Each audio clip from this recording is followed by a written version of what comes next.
Willkommen, liebe Freunde von Modellpilot.eu zum Testbericht oder beziehungsweise ist mehr eine Vorstellung zu den Produkten aus dem Hause Dryfluid. Dryfluid ist ja bekannt zu den High-End-Gleitstoffen, die sie entwickelt haben, und da gibt es die abgestimmt für verschiedene Anwendungen. Hier zum Beispiel habe ich hier Helida, Loop und Cars, und Wellenlager und Führungen werden damit optimal geschmiert, anstatt mit Ölen oder Fetten. Wie kann das passieren?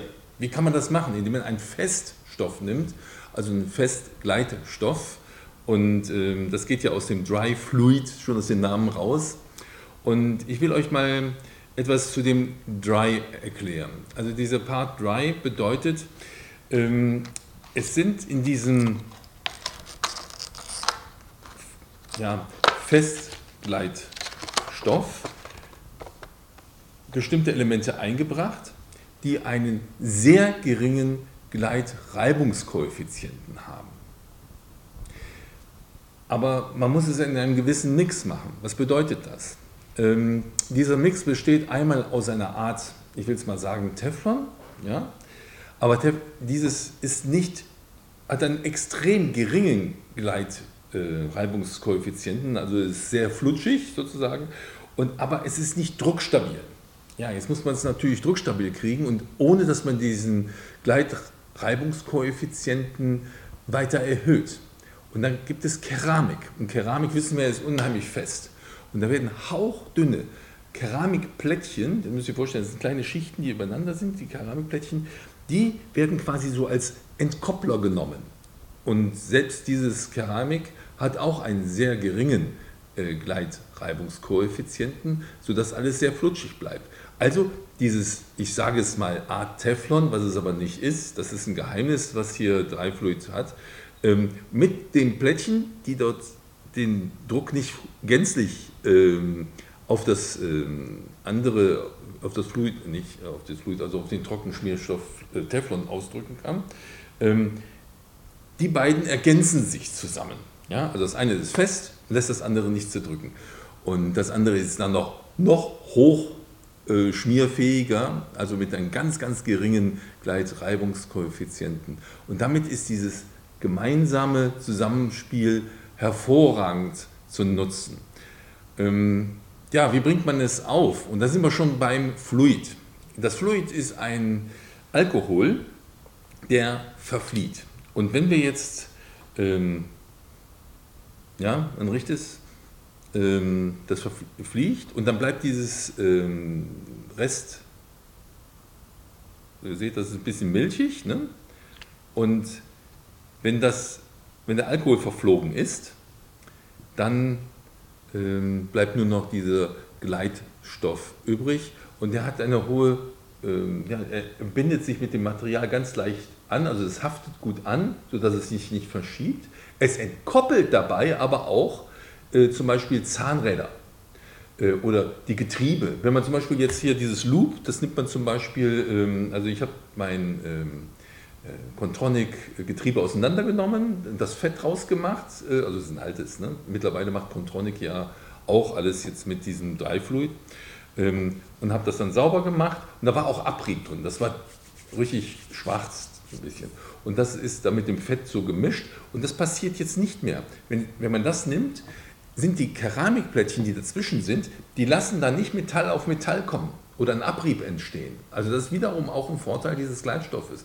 Und ich bin jetzt gespannt, wenn ich am Ende des Jahres mein Getriebe mal auseinandernehme nochmal, wie dann ob ich da Abrieb drin finde. Also Contronic hat selbst die Sache jetzt in Serie reingenommen, hat es durch und durch getestet an ihren Getrieben, und sonst hätten die das ja nach wie vor mit Öl oder mit Fetten gemacht, wie wir das bisher kannten.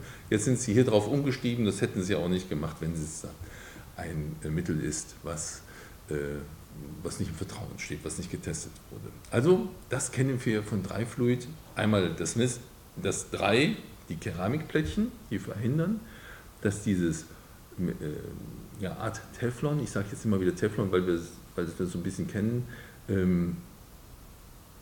mit dem sehr geringen Gleitkoeffizienten, damit das nicht zusammengedrückt wird.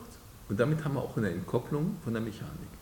Ihr könnt es natürlich auch verwenden, wenn ihr zum Beispiel Kohlefaserrohr in Kohlefaserelemente hineinsteckt und das muss sich gut bewegen können, könnt ihr das auch verwenden. Das ist sogar noch sehr gut, weil wir dieses Material besser verwenden können, als wenn wir Öle in das KFK oder Kohlefaser oder wie auch immer hineinbringen. Also das ist wirklich sehr gut einsetzbar. Es gibt für die verschiedenen Anwendungen wie Heli, ja, ihr wisst ja, sobald der Heli hinten am Heckrotor, wenn man so einen kurzen Hänger kriegt, ja, dann merkt man das gleich, dass es um die Hochachse wackelt. Das sind alles Sachen, die so auf die Lager oder auf die Mechanik zurückzuführen ist und hiermit hat man was ganz hoch reibungsfestes. Man sieht es so ein bisschen, wenn ich das jetzt hier mal in die Kamera reinhalte, dass das langsam verfliegt und es bleibt dann nur noch dieser dieses Gleit mit. Man merkt auch, das wird schon hier so ein bisschen rutschiger. Also, das ist das, was Dryfluid so ausmacht und ich kann euch das wirklich empfehlen. Probiert es selbst aus, ihr werdet kleine erstaunte Wunder feststellen, dass der Abrieb geringer ist. Ihr könnt ja zum Beispiel mal so ausprobieren, so nach altväter Sitte, ihr kennt ja da diesen Spruch, Stahl- und Messingrohr, ne, und das schmiert sich zusammen, na klar, das reibt sich dann auf, ne, und dann dieser Abrieb, der schmiert so ein bisschen. Aber probiert das einfach mal aus, nimmt ein Röhrchen, steckt es rein und die Kapillarität, ja, wenn ihr das aufbringt, das zieht es richtig rein in die Verbindung zwischen den beiden, in den Zwischenraum der beiden Elemente, Kugellager, alles was wir normalerweise fetten und Ölen, können wir dann damit gut nutzen. Ja, da gibt es verschiedene, RC, K und Heli und Gearloop, die sind alle so ein bisschen aufeinander zu den Funktionen abgestimmt und zur Not oder bei Fragen, ruft einfach bei Dryfluid an. Da sitzt ein sehr netter Mann dort, der Rolf Jakobs, und die meisten kennen ihn ja auch aus der Szene und der steht zu allen Fragen Rede und Antwort und dann habt ihr auf jeden Fall ein Spitzenprodukt, mit dem ihr eure Anschlüsse, eure Wellen, eure Lager und Führungen, alles schön trocken miteinander verbinden könnt, ohne dass die miteinander Kontakt haben und auch verschleißen. Und das mit einem sehr geringen Reibungskoeffizienten. Bis dahin, euer Stefan zu der Vorstellung hier zu den Dryfluid-Produkten als Festgleitstoffe. Bis dahin, euer Stefan.